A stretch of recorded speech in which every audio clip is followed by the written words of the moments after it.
Hello and welcome to Options Guy TV. My name is Brian Overby. I'm the author of the Options Playbook, and I want to jump right into it today. Big Fed speech, I guess would be the best way to say it, out in Jackson Hole today. Everybody was waiting on every single word to come out of Mr. Powell's mouth. So far, it's been a little bit uneventful. Now, the biggest thing that I always want to look at and just kind of watch it live more so than I would if I'm looking at Mr. Powell is what's going on with the interest rates and with the Fed Watch tool that is on the Chicago Mercantile Exchange. And really, I just want to see where the direction was. So yesterday, they were saying there was a 19% chance. And I heard somebody on CNBC say there was about a 50% chance. I think they got that wrong. A 19% chance that the Fed was going to raise interest rates by a quarter of a point. That has actually came down since Mr. Powell has spoke this morning. And it's down to now around a 15% chance. So we're leaning towards a market that, people are nervous that the Fed might step up and actually raise a quarter of a point. I think they should just let things play out. I think we should just stay the course where we're at. The thing that makes me the most nervous, and I've mentioned it many times here over the last couple of episodes of Options Guide TV, is just the 10-year. The 10-year has the interest rate came up and broke through the 4.3 level. Right now, I'm just going to take a quick peek at the 10-year. I see the 10-year trading. 1 second here. It is at 4.27. So we're still at the higher end of the chart, if you will, on the interest rate and the 10-year. And I think just letting things just settle down a little bit, taking another pause. But once again, they're saying it's all about the data. And right now we have the S&P 500 index down about 0.5%. So the markets were up this morning. So I guess we're taking it a little bit negatively. And I would think that the fact that the Fed Watch tool has basically came down from the Chicago Mercantile Exchange saying that there's a lower probability. I would have thought that would have maybe been some fuel to the bullish side of the S&P 500 index today. But right now, we're not seeing it. So the market is coming weaker and weaker ever since he has spoken. Nvidia, in general, when I got on my podcast computer to get ready for today's episode, Nvidia was flat. And right now, we're seeing Nvidia trading down 15 or about 3.4%. So going into Nvidia's earnings, a lot of people were nervous just because they blew it out of the water. Their last quarterly earnings report, the market has gone perpendicular as far as the chart is concerned, and everybody was just waiting for a little bit of a reason to sell off. So their earnings announcement this time around, they blew it out of the water again, and so everybody wanted to sell off the underlying stock, but they're like, how can we do this? And the market actually opened, and I think I'll start by going to the chart right away. So let's jump on over and look at the TradeHawk software, and we'll look at the chart. And I've zoomed in on this chart to kind of highlight what has happened this week in NVIDIA. This was the earnings announcement. So after the announcement on the open, there was a lot of people, like I said, they blew the numbers out again. And a lot of pent-up demand and a lot of buy orders that were just sitting there on the open, ready to be executed. And it drove the price to a new high, 503. And it touched that literally for a second and then came falling down throughout the day, not extremely fast, and actually closed at its low right around 470, which was really about where the stock was at. Now, we had a big run up going into it, though. So on Monday, this is where the underlying stock was at. It's at 442. So we still haven't given up the gains of the earnings week. But you look at this candle right here. That was a very strong candle, and that was on Monday. And then Tuesday, we closed at the lows, but we went back up leading into the earnings report, and then boom. And now we're down at 456. So we put on a collar as protection. And instead of selling the stock, we decided we were going to sell a call and hopefully pay for the put. And I think I was more nervous about the fact that the stock may gap way up and peg us. But I did know that, or I don't know, I can't say I was positive, but I knew that if I was thinking, let's say it that way, that if Nvidia just did okay, in other words, they met their numbers or barely beat the numbers, that it would be a reason to sell off the underlying stock. And that's what made me nervous. But they blew it up, they blew it out of the water. And then everybody turned bullish. I don't think I heard anybody that was speaking with of the pundits that I had on the financial news. I don't think there was anybody that was a bear on the video. And usually that's a sign, that's a tipping point. It's kind of like an athlete when they get featured on Sports Illustrated cover, they usually that's usually the pinnacle of their season whenever they get featured on that. It's kind of weird how that all works in the marketplace, and it's just human nature how things happen. So the market has gone a couple of days, and now people are like, okay, I think we're ready to take a little bit of profit in Nvidia and start selling it off. So today's going to be all about Nvidia. We looked at a VIX trade at the beginning of the week. We adjusted the VIX trade. It's got a lot of time left. I don't think we need to talk about that. We're going to call this the FOMO trade as far as Nvidia is concerned. If you've listened to all the pundits this week or all the analysts that were on all the news channels, they all want to get long Nvidia. A couple of the CNBC contributors that were on, the guys and gals that were not long Nvidia wanted to figure out a way to get long Nvidia. So that's going to be our goal today. We're going to say, let's say we didn't have any shares in Nvidia. What's something that we could do using the same trade that we put on ahead of earnings to try to protect ourselves to take a position in Nvidia? Okay, so let's jump back to the TradeHawk software. And I want to now, definitely in this show, we're only talking about one stock today, so we got plenty of time. So if you have any questions, please put them in the comment section. I'll be happy to try to address them during the show.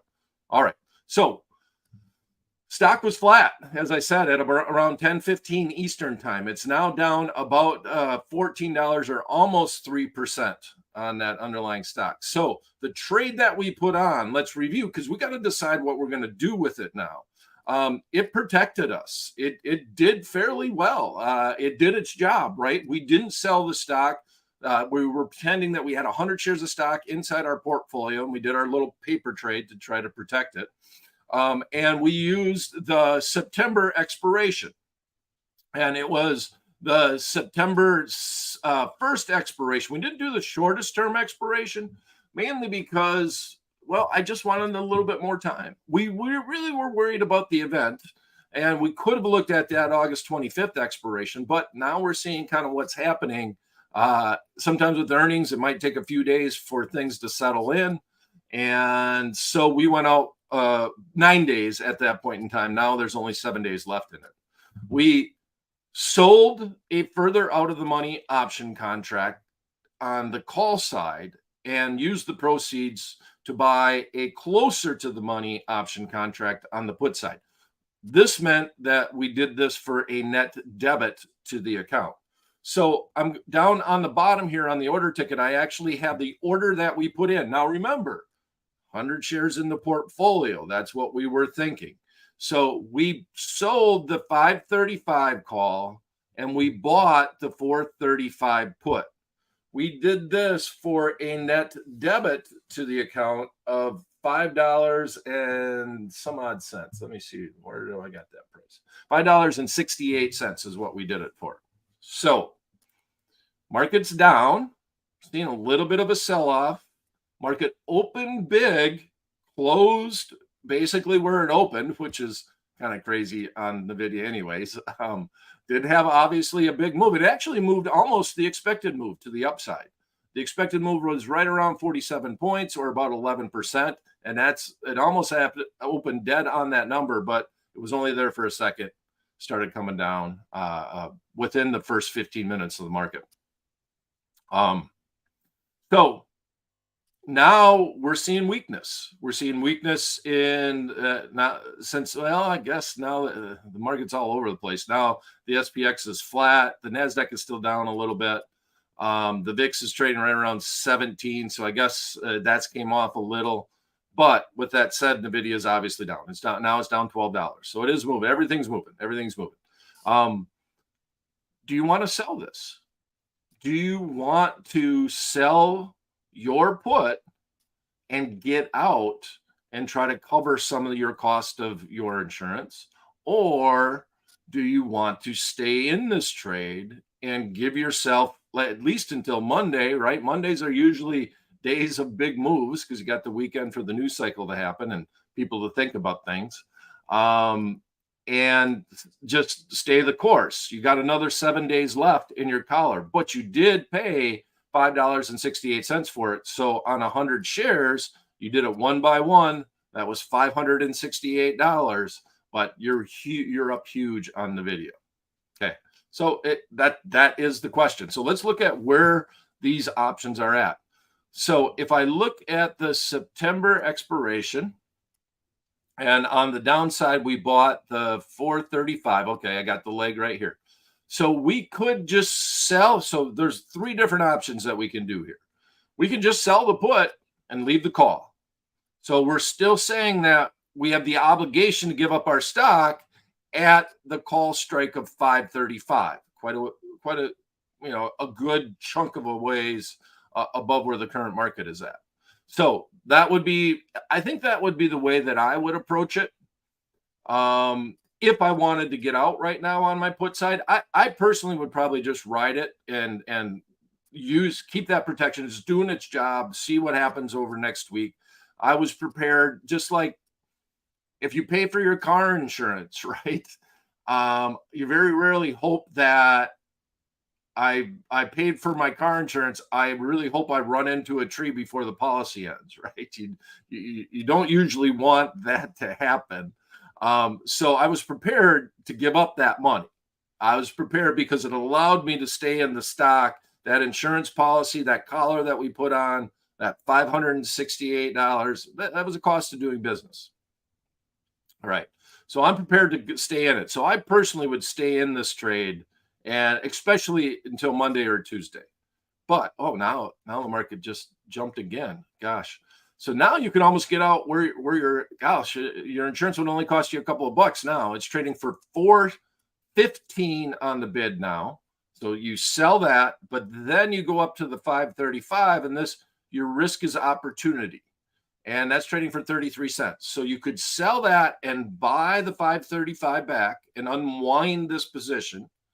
Or you can just let this ride for another 7 days, which I would probably do that at this point. I would leave that 535 alone, even though the stock is volatile. It could get there. There's no doubt. But I would leave that alone, and I would let this one ride and let the call set. And I would look to sell our put option. And maybe if it gets back to where your cost was for it, maybe you want to do that. Then the next option is just to let it ride. Let it ride. I'm not going to, if it came down to 435, I don't plan on exercising it and selling the stock. I would sell the option contract. Unless you really want to get out on Nvidia, I would just try to take any profits that I might have on the put and try to offset some of the loss that I had on the actual stock. It won't be a one-to-one situation because we're buying an out-of-the-money put, and that means that you have a deductible, just like in your car insurance once again. So it's not going to be a one-to-one situation, but it will offset some of the losses that you had on Nvidia. All right. So if you have any questions, please feel free to put them in the chat box. And if not, let's talk about FOMO. Let's talk about FOMO, the fear of missing out in Nvidia. There are quite a few people out there that weren't along for the ride, didn't believe necessarily in the story. And I kind of think, I made the comparison on Monday to this being like Tesla. Tesla had very bad financials. Let's go back about 3 or 4 years ago. Their debt was actually considered junk. for a while. And the stock was bouncing around, wondering what was going to happen. Then all of a sudden, they came out with an earnings report, and the stock went up a couple $100 in like 2 weeks. So it was crazy what happened after that one report, and then the stock just took off, a lot like Nvidia has. Now it's a little bit different situation. Obviously, Nvidia is talking about selling chips and entire systems. This was about batteries and the potential for a car. So still, you had fear of missing out going on in Tesla, and now it's happening in Nvidia. Okay. So how could we do this? How could we buy 100 shares of stock knowing that the stock is actually falling right now, down about $16? An area that I would actually kind of target, if I was going to target something short term, would be this area before the run up that we had on earnings weeks. So it'd be right around this little low here, right around 416 or even 405. So the first thing that you could do is sell a put. If you were willing to buy that stock and you wanted to get 100 shares of it, you could sell it right around these ranges. I might look at, if I think that the low is right around 415, I'd maybe look at selling the 420. Just no real rhyme or reason to this, except for the fact that we had an earnings report and we ran up into that earnings. So let's go back to before that week of earnings and just look at that range. Now, if not, if you want to kind of target this candle here, which was on the 14th, it looks like, of August, well, then maybe you sell a 415 put, thinking it could maybe come down to about the 410 range. So if I'm going to do that on the fear of missing out episode, first of all, I have to have the cash in my account. And we're not talking about a small amount of cash, right? So if you're saying 420 times 100, you're looking at $42,000 to be able to buy 100 shares of stock. If you're in an IRA account, you can do that as long as you got the right approvals and you have the cash to buy the stock. But our whole goal here is to have that cash because, once again, fear of missing out. We want to own some Nvidia. All right, so that's right around the 420 level. If I'm going to sell that put, I'm going to start by looking at either the September 8th, which is 14 days away, or the September 15th. Now, puts are tricky, especially if you're doing them cash secured and you want to actually go out and buy that stock. If you want to go and buy that stock, well, you want to try to time when the market might be down at that level, because it's very possible the stock could come all the way down to your strike price and then bounce back and you don't get the opportunity to buy the stock because it didn't stay down below it by that expiration date. So that's always a nervous thing about selling a put. All right, and then I have a question. So let me put this up on the screen here.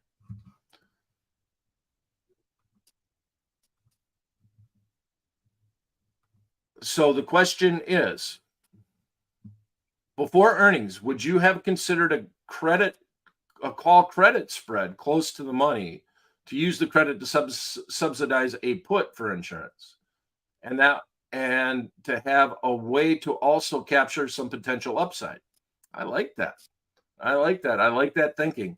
I didn't consider it. Let's put it that way. So the question is, would you have considered selling a call credit spread to try to pay for the put? And I did not consider it. And one of the reasons why is I needed all of the credit to try to buy a decent deductible insurance policy, because my whole concern was to the downside, right?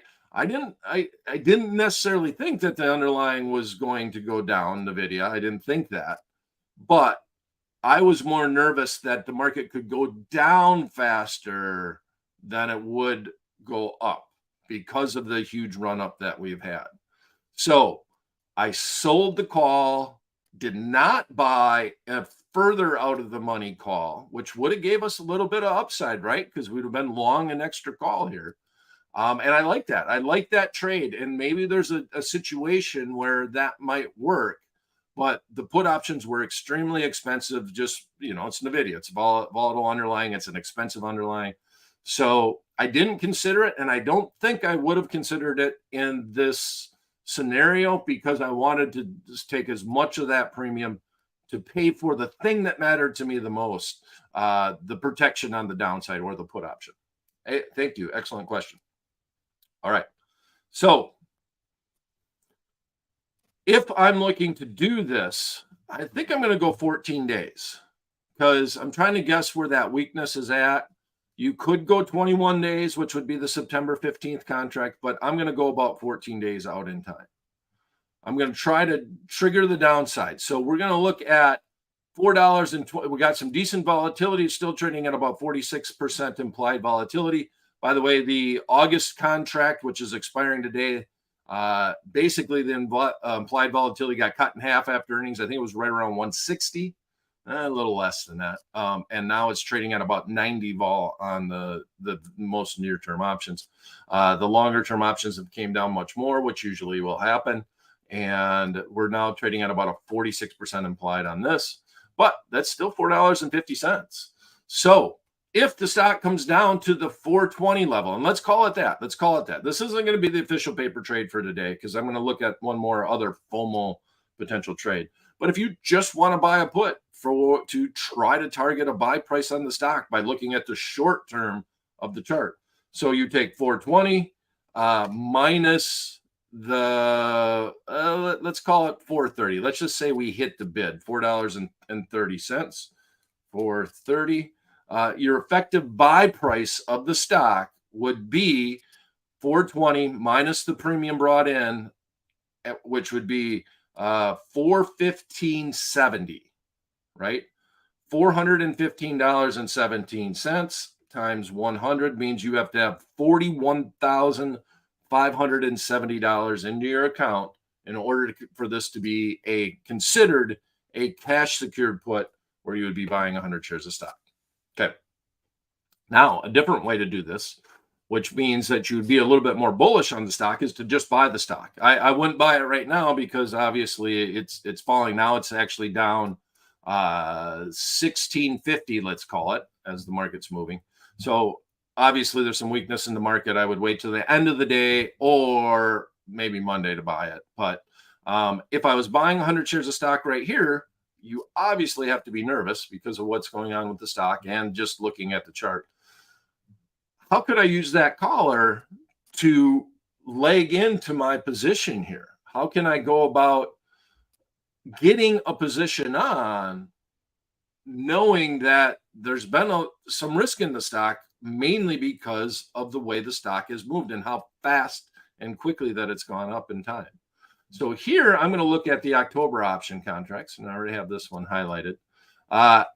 Once again, you could do the October 6th expiration if you wanted to, 42 days away. I just kind of want to get through as much of October as possible. September and October are the most volatile months. I think I would be looking at that October expiration about 56 days out. So now we're pretending we don't have 100 shares of stock. We are looking to buy 100 shares, but we're nervous. So we're bullish, but nervous. What's the trade that we're going to put on?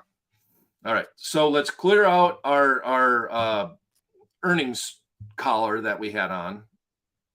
And now we're going to go in and the expected move on the underlying stock was about 11% or about $47.